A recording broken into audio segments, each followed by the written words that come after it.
Registration ng RLSB Valentine's Fun Run Year 2 sirado na tungod sa medyo arang-arang gajod ang mga nagpa-register. Mag-close na gajod ang ato registration kuman January 29, 2026. Eksakto alas 5 ang tak na sa hapon. Ang online sa non-walk-in gikasubo nako nawaya nay ato extension pagkahuman nan ini. Ini amoy tagluwata na pamahayag ni Provincial Governor Lyndon Barbers kuman buntag.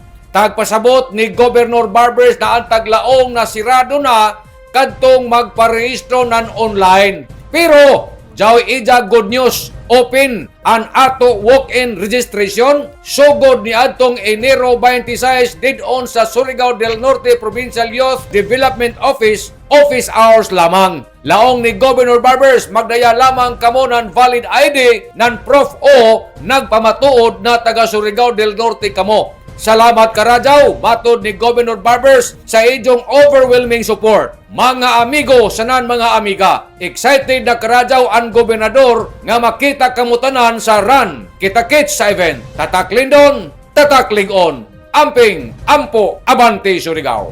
Nanukad, gikan diri sa Kapitolyo, ini si Marek Sinars Marcon, Sim Labs, Mario Conales, Simurlan Mulaw. Salamat, Marajaw na adlaw, natong tanan.